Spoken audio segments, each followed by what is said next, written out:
Hey guys, and welcome to episode 2 of the 2-Minute Warning. I'm Blake Showalter. And I'm Beto Vaca-Diaz. And we have such an exciting week, Beto. Such an exciting week. It is the beginning of the what? The NFL season, baby. NFL season, the most magical time of the year. And kicking things off, we have the Kansas City Chiefs versus the revitalized Detroit Lions under the coaching regime of MCDC, who I absolutely love. I cannot wait to see how this matchup goes, especially with a huge talking point. Eric Bieniemy not being the offensive coordinator for the Chiefs anymore. I don't know how much that means, because Andy Reid's kind of the offensive mastermind behind the entire scheme they have. But I'm excited to see what happens here. Yeah, I think it's going to be a fantastic game. Me being a Chiefs fan, I have missed Chiefs football for a little more than 200 days, and I'm so excited to see him back. Obviously, we got a dub last season in the Super Bowl. We're coming back this season strong, but these Lions, man, like you said, revitalized and recharged, and they look like they're coming out with a vengeance. Haven't won a playoff game since the 1970s. Statistically, the worst team in all of American sports, as basically every other team except the Lions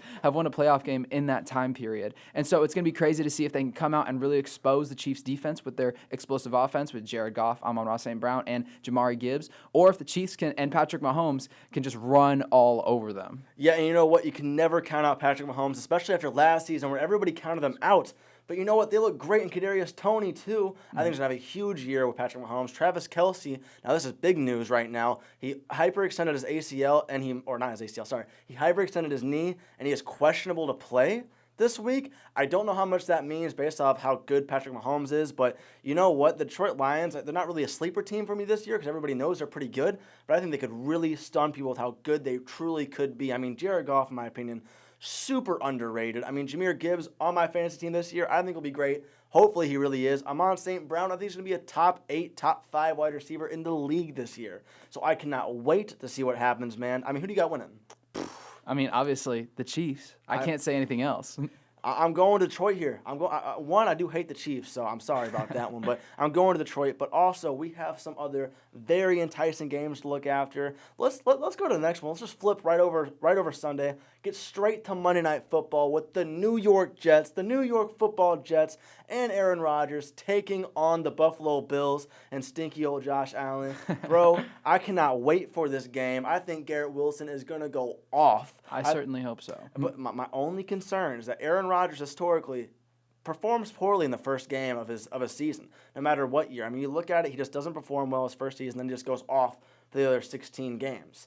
So I'm a little worried, but I think we got some hope here. I think we would take that trade-off, though, of Aaron Rodgers like only doing bad in the first game, then going crazy the next 16, though.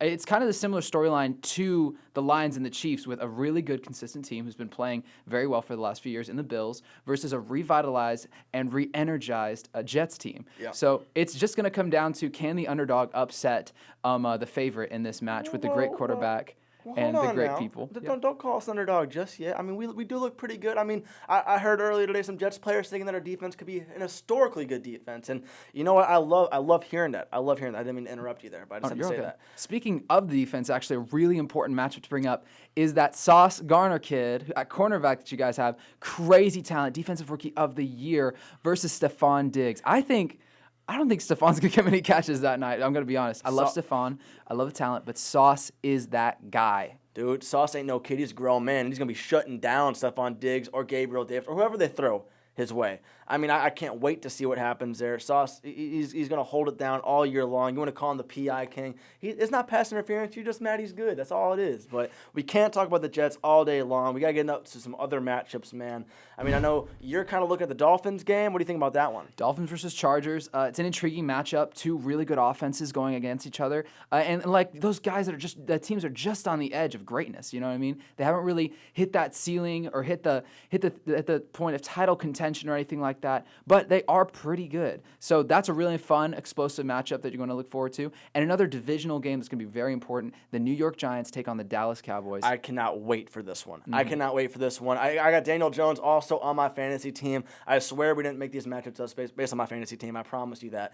But you know what? I cannot wait to see what he does. Daniel Jones put together a pretty solid year. He got paid now. He's paid. Let's see if he plays the way he got paid. But I'm also interested to see the storyline of Dak Prescott being the starter in front of now Trey Lance. If Dak Prescott doesn't perform well in these first 5-6 weeks, I think Jerry Jones is going to put Trey in there. I mean, no matter what Mike McCarthy says. It doesn't matter how many interceptions he throws. We'll see how it goes. I'm really excited to see the storyline with this Dallas defense versus the Giants offense. Very much agree. Yeah, as we know, the offense is the real star of here, the Giants team in Saquon Barkley. Can Micah Parsons rush and take down Saquon Barkley? That is the real question here. I think he definitely can. Micah Parsons is one of the best defensive players. I think already he's in the debate for one of the best defensive players of all time. I mean, he is just absolutely amazing. Saquon Barkley is coming off of injury after injury, and he got paid, thankfully so, for him. But it's going to be interesting to see what he does now with his offense. I mean, I love Brian Daboll. I think he's going to figure things out. But again, Micah Parsons, that defense is absolutely amazing. But yet again, the Cowboys always disappoint. It's actually mind-boggling how much they disappoint. But moving on, let's get into a huge weekend of UFC, man. We got Sean Strickland versus Izzy. I know my pick, man. I know my pick. It's Izzy. Yeah, I mean, like, it's Izzy's coming in at a 6-1 favorite. He's minus 600 odds right now. Yeah. That is literally crazy. Izzy is, of course, the middleweight champion of the world and one of the greatest ever, arguably a top 5 pick for your greatest of all time. And so it's really going to be super interesting to see if Sean Strickland can even put up a fight. Now, I know people are saying they're going to say Izzy's going to go in there and starch him because they saw Alex Pereira fight him and Pereira knocked him out cold. But, I just don't know. With Strickland, he has the highest striking differential among defense among middleweights, and he has an insane output, a really good gas tank, and he can grapple. If you put all those together, it almost seems like a perfect storm that could just maybe edge out. Of course, 6-1 times, Izzy's going to win, but in that one time, it could be now. Who knows? Yeah, no, I'm sorry, but Sean Strickland, as much as I love the guy, he's a dog in the octagon, absolute dog. Izzy is just the far superior fighter. I was with you as far as the grappling goes on a couple of Izzy's past opponents, but you know what? I mean, he jokes about it a lot about how he's a white belt, but he figures it out. If you can't get to his legs, he's kicking you in the face, you're not going to take him down. And Izzy proves that time and time again. I'm looking at a third-round knockout, unfortunately. I would love to see it be just an absolute war of a fight, kind of similar to that Gastelum versus Izzy fight that they had way back then. But you know what? I think Izzy I think he makes light work of him. And I hope I'm wrong. I hope I eat my words because I'm hoping for a very competitive fight here. But you know what? I think Izzy's just on a different level as far as that goes. Yeah, I couldn't agree more. And then after this, Dreykus fight, that'd be pretty sick. I'm not gonna lie. The card's looking pretty good. I'm happy with that because the past couple of cards haven't been as entertaining as I would have liked to have been seeing. So there is some very good talking points and some very good fights to look at as far as this card goes. But my eyes are set on Izzy, so that's all I'm saying. In the co-main event, Tai Tuivasa takes on Alexander Volkov, and man, Tai Tuivasa is just that guy. We love Tai Tuivasa here. I'm hoping that he's walking out of the octagon chugging whatever from a boot. All right, that's all I'm hoping for. I hope he has a great fight there. I'm honestly probably expecting a knockout out of him too. He has a lot to prove. He hasn't been fighting great his past couple of fights, so I'm really looking forward to seeing him. Just put his name back on that top contenders list, Him and Derek Lewis, the two boys in the heavyweight division that everyone wants to see succeed in every single fight. It's going to be great. I'm really excited to see what happens and go on. Aussie. Let's go. I think if Tuivasa wins this fight, I think there's an argument to have that fight happen again. Arguably, yeah. I think so. But you know what? Ending things off, we have SEMO football. They had their home opener this weekend. But before we can get to that, we have to talk about a rough game they had against Kansas State. Now, we didn't expect much, okay? I'm not going to lie. I was hoping for maybe an upset because we're SEMO fans here, obviously. But I was hoping that it was going to be a little more competitive than it was, losing 45-0. Yeah. I was there for that game, got some good footage of that, and it was kind of tough to see. Yeah, we did have a little bit of hope. We got a few first downs, a few good catches from, I think it's Ryan Flournoy. Is that correct? Yeah, he had a great game. He had a great game. He had around 96 receiving yards. He looked really good. 10 catches. Yeah, Paxton had a clean game as well. But the biggest talking point is -4 yards for OVC Offensive Player of the Year last year, Geno Hess. That was tough to see. It really was. And on the other side of the ball, Kansas State just ran over us. I mean, we can't really blame them. They have 2 potential NFL draft picks on their offensive line, but still, man. They just did a fantastic job. It shows that there's truly levels in the system. And while I do think that SEMO is a fantastic school, it's just Kansas State is nationally ranked. They're just fantastic around. They're the reigning Big 12 champions, man. Yeah, and to go in there, we did what we could.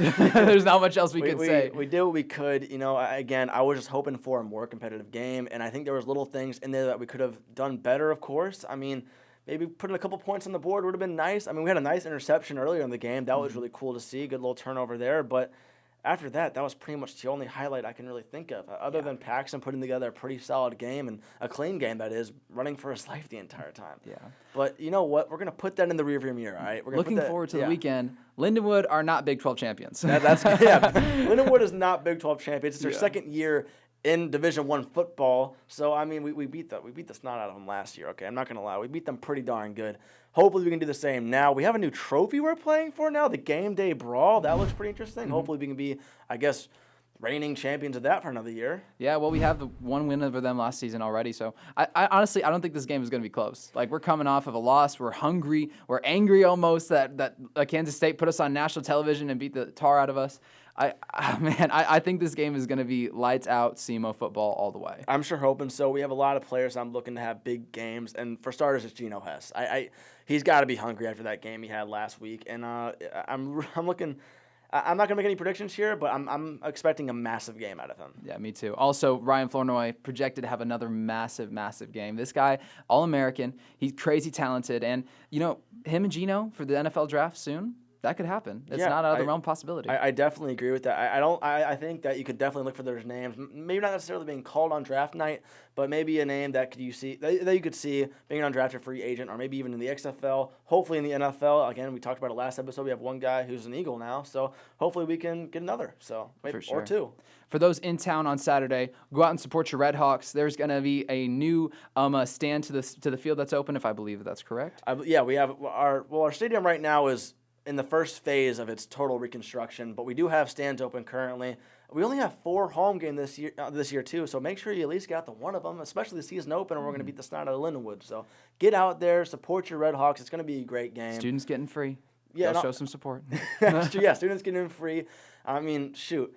But on top of going to that game, be sure to follow us on all social media platforms on Target Arrow on Instagram. We're going to get that Twitter going soon. Also, if you just scroll down a little bit on this video, you'll see a little subscribe button right there. Click that real quick. For plenty of in-game footage of on the sideline, we have me and Blake going out there taking good shots of camera work. It's going to be really cool. So expect to see a lot coming from us on Saturday, and a lot coming from us from the following days. And we said it last time. If you don't like it, we made it. So yell at us in the comments. Go for it. We're not going to be hurt by it. We're just trying to get better.